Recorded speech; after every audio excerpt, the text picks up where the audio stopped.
बघायचं आहे maximum demand. आता मॅक्झिमम डिमांड म्हणजे काय असते, तर जो आपलं पॉवर स्टेशन आहे त्या पॉवर स्टेशनमध्ये जे काय लार्जेस्ट डिमांड आपली असते एका पर्टिक्युलर टाईमला, ती म्हणजे आपली असते मॅक्झिमम डिमांड. आता आपण बघितलेलं आहे की जसं जसं दिवसामध्ये किंवा इयरमध्ये किंवा महिन्यात जी काय डिमांड असते इलेक्ट्रिसिटीची किंवा पॉवरची ती व्हॅरी होते. म्हणजे जर आपण बघितलं एका दिवसाचं जर आपण कन्सिडरेशन केलं तर सकाळी, दुपारी, संध्याकाळी किंवा रात्री ह्या प्रत्येक इन्स्टंटला एक जी काय आपण पॉवर यूज करतो कन्झ्युमर ती वेगवेगळी असते, बरोबर. त्यामुळं जी काय मॅक्झिमम डिमांड आहे ती नेहमी काय असते, कमी असते as compare to the connected load. का तर एकाच वेळी कसं असतं, जे काही कन्झ्युमर्स असतात ते एकाच वेळी आपल्या जी काय लोड आपण कनेक्ट करतो त्या सिस्टीमला एकाच वेळी ते कन्झ्युमर जी पॉवर आहे ती यूज करत नाहीत. त्यामुळे जी काय आपली मॅक्झिमम डिमांड आहे ती नेहमी कनेक्टेड लोडपेक्षा कमी असते.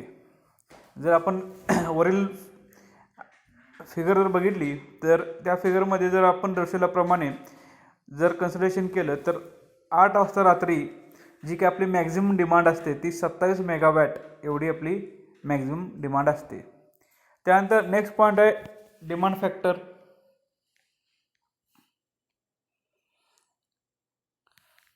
डिमांड फॅक्टर म्हणजे काय असतं, it is the ratio of the maximum demand to the connected load. आता मॅक्झिमम डिमांड म्हणजे काय आपल्याला माहीत आहे आणि कनेक्टेड लोड म्हणजे काय असतं ते आपण बघितलेलं आहे, बरोबर. तर ह्या दोघांचा जो काय रेशो आहे तो म्हणजे आपला असं डिमांड फॅक्टर. आता यामध्ये आपण जर बघितलं तर मॅक्झिमम डिमांड ही कनेक्टेड लोडपेक्षा कमी असते, बरोबर. त्यामुळे जो हा डिमांड फॅक्टर रेशो आहे तो सुद्धा काय असणार, लेस दॅन 1 असणार. तर हे झालं डिमांड फॅक्टरबद्दल. नेक्स्ट आहे प्लांट कॅपॅसिटी फॅक्टर. आता जो प्लांट कॅपॅसिटी फॅक्टर आहे तो सुद्धा काय आहे तर ratio of the actual energy produced to the maximum possible energy that could be produced during a given period. आणि जो काय प्लांट कॅपॅसिटी फॅक्टर आहे तो काय असतो, आपलं रिझर्व कॅपॅसिटी जी असते प्लांटची ते डिनोट करण्याचं काम किंवा इंडिकेट करण्याचं काम करत असतो. आता रिझर्व कॅपॅसिटी जी आहे ती आपण कशी फाइंड करू शकतो, जी काय प्लांटची कॅपॅसिटी आहे त्यातून जर मॅक्झिमम डिमांड आपण मायनस केली तर आपल्याला जी काय राहिलेली कॅपॅसिटी आहे किंवा जी काय राहिलेली एनर्जी आहे ती आपण काय करू शकतो, रिझर्व कॅपॅसिटी म्हणून यूज करू शकतो. तर त्याचा फॉर्म्युला कसा येऊ शकतो, reserve capacity is equal to plant capacity minus maximum demand. आणि प्लांट कॅपॅसिटी फॅक्टरचा जो काय डेफिनेशन आहे किंवा ते कसं दिलं जातं तर actual energy produced divided by maximum energy that could be produced at a given time period. त्यानंतर नेक्स्ट आहे plant use factor. Plant use factor जो आहे तो डिफाईन केला जातो, it is a ratio of kilowatt hour generated to the product of plant capacity and number of hours for which the plant was operation. म्हणजे काय तर वर्षामध्ये किंवा तासामध्ये ज्यावेळी आपला प्लांट वर्किंग होत असतो त्यावेळी त्या प्लांटची कॅपॅसिटी काय आहे, कॅपॅसिटी आणि जे काय त्या जो आपला प्लांट आहे तो दिवसात किती तास चालणार आहे या दोघांचा जो काय प्रोडक्ट आहे हा, आणि जे काय स्टेशन आपलं जो असतो पॉवर स्टेशन त्याचं जे काय आउटपुट आपल्याला मिळणार इलेक्ट्रिकल पॉवर, या दोघांचा रेशो म्हणजे काय असतं तर प्लांट यूज फॅक्टर. आणि तो दिला जातो plant use factor is equal to station output in kilowatt hours divided by plant capacity into hours of use. त्यानंतर नेक्स्ट आहे डायव्हर्सिटी फॅक्टर. डायव्हर्सिटी फॅक्टर म्हणजे काय तर जे काय प्रत्येक कन्झ्युमरची इंडिव्हिज्युअल मॅक्झिमम डिमांड जी काय आहे त्यांची जी काय आपण बेरीज करतो त्यांची समेशन म्हणजे टोटल जी काय आपली परत मॅक्झिमम डिमांड येईल त्याचा आणि जी काय आपण पॉवर स्टेशनवर मॅक्झिमम डिमांड असते या दोघांचा रेशो म्हणजे काय असतो डायव्हर्सिटी फॅक्टर. मग डायव्हर्सिटी फॅक्टर एक्सप्लेन कसं करतात किंवा डिफाईन करतात, the ratio of the sum of individual maximum demands to the maximum demand on power station is known as diversity factor. Diversity factor is equal to sum of individual maximum load divided by maximum demand on power station. आणि diversity factor हा सुद्धा काय असतो, लेस than 1 असतो. त्यानंतर next point बघायचं आपल्याला load factor. Load factor is equal to average load divided by maximum demand. Average load divided by maximum demand. आता मॅक्झिमम डिमांड आपण बघितलेलं आहे. ॲव्हरेज लोडचा फॉर्म्युला किंवा जे काय कनेक्टेड लोड आहे ते पण आपण बघितलेलं आहे की किलोवॅट आवर्समध्ये असतात. जे काय वेगवेगळे इक्विपमेंट आपण सिस्टीमला कनेक्ट करतो त्या प्रत्येकांचे जे काही इक्विपमेंटचं रेटिंग्स असतं त्यांचं जे काही समेशन आहे ते म्हणजे आपलं काय असतं, कनेक्टेड लोड. आणि नंतर ॲव्हरेज हे झालं कनेक्टेड लोड. त्याचा ॲव्हरेज लोड जो आहे तो इथं डिफाईन करू शकतो आपण. जे काही नंबर्स ऑफ युनिट्स आहेत एका दिवसात जनरेट झालेले आहेत डिवायडेड बाय 24 आवर्स. कारण आपण डेली दिवसाचं काय करतो, ॲव्हरेज लोड काढतो. Average load is equal to of average load of daily is equal to number of units in kilowatt generated in a day divided by 24 hours. आणि त्यानंतर next आहे average load yearly. आपण कसा find out करतो, तर number of units generated in a year divided by 365 into 24 hours. Leap year जर आपण minus सोडलं तर जे काय आपलं 365 दिवस असतात त्याचं आपण 24 मल्टिप्लाय केलं तर आपल्याला काय मिळतात, वर्षाचे तास मिळतात. त्यांना आपण वर्षात जी काही युनिट्स आपण जनरेट करणार आहे त्याला जर डिवाइड केलं तर आपल्याला ॲव्हरेज लोड इयरली मिळतं. आता ह्यावर एक्झाम्पल विचारू शकतात, तर आपण काही एक्झाम्पल बघू.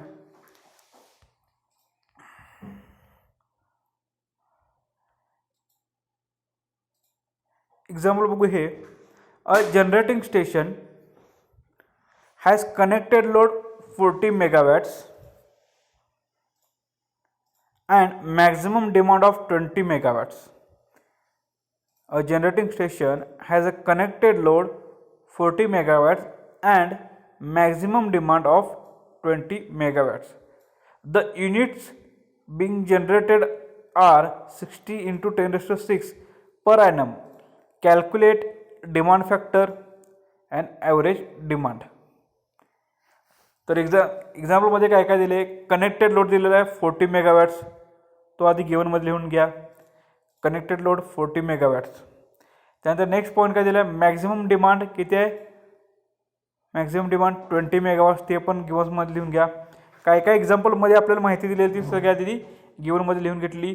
त्यानंतर युनिट जनरेटेड, इथे काय दिले, तर unit generated are 60 into 10 raised to 6 per annum दिले. ते सुद्धा दिले, unit generated is equal to 60 into 10 raised to 6 आहे.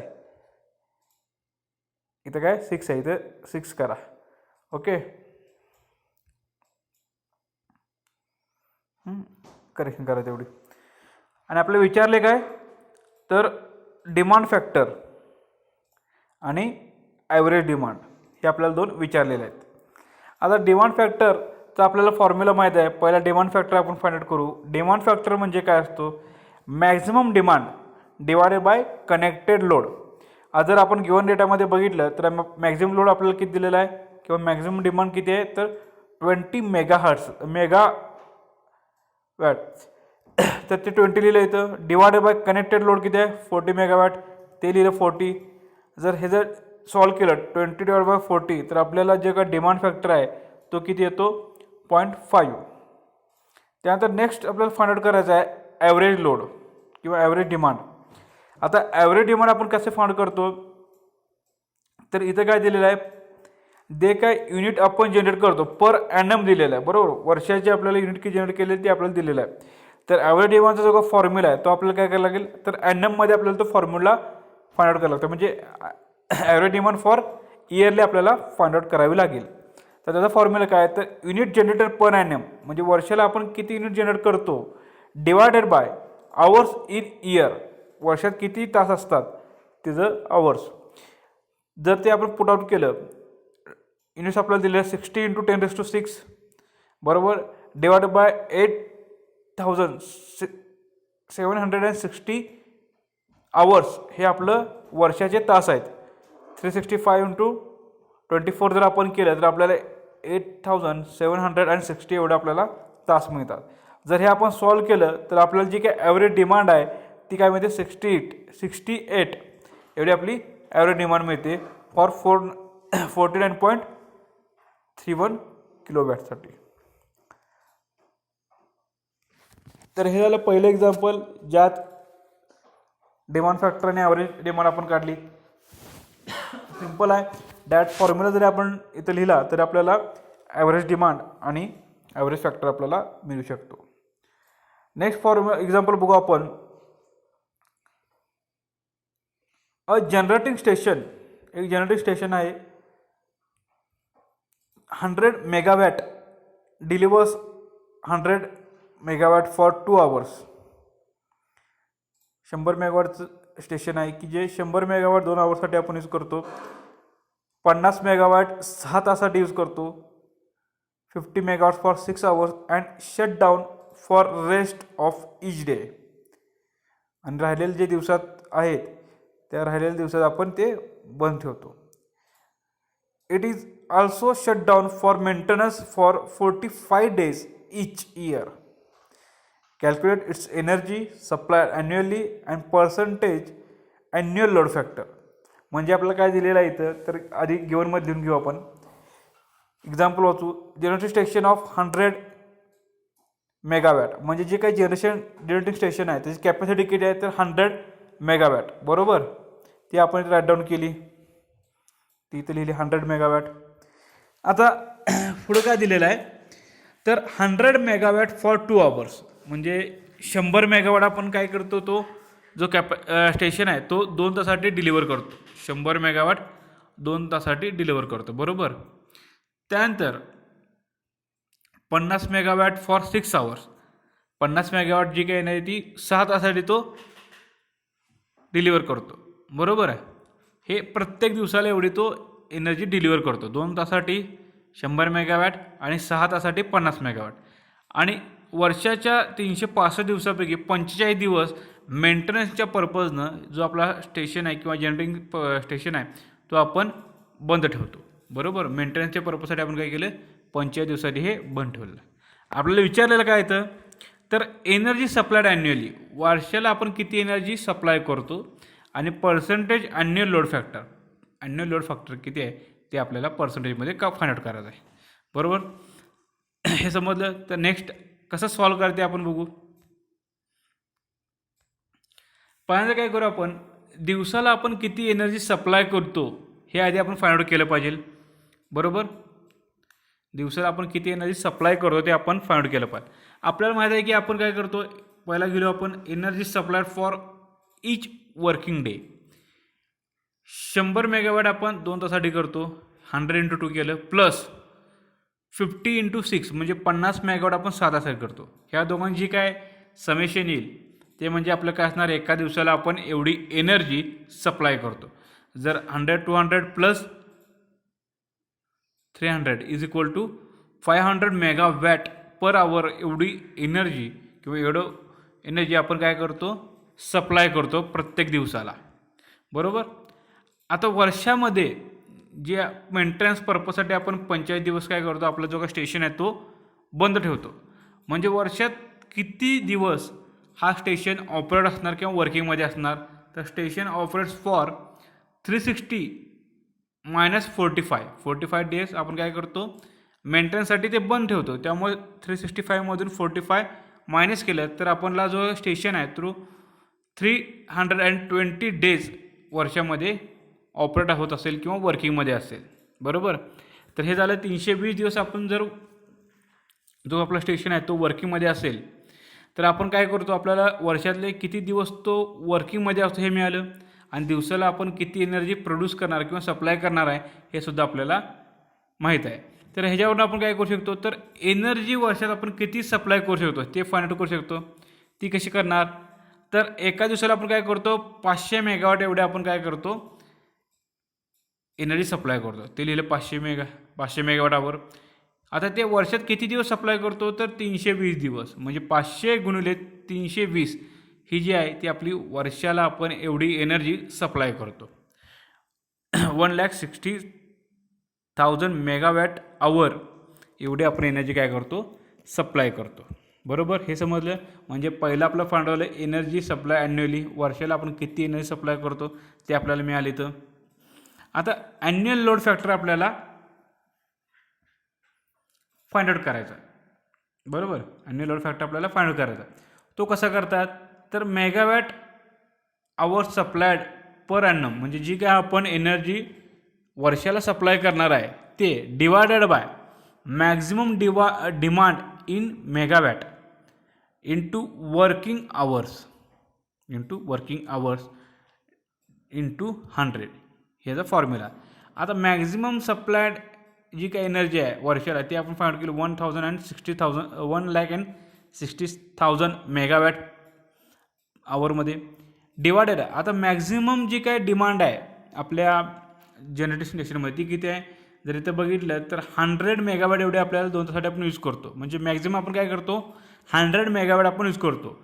त्यामुळे डिवायडेडमध्ये आपण काय केलं, 100 लिहिलं इंटू वर्किंग आवर. आता हे आपण वर्षासाठी करतोय, जे काय कॅल्क्युलेशन आहे किंवा ॲन्युअल लोड फॅक्टर आहे तो वर्षासाठी करतो.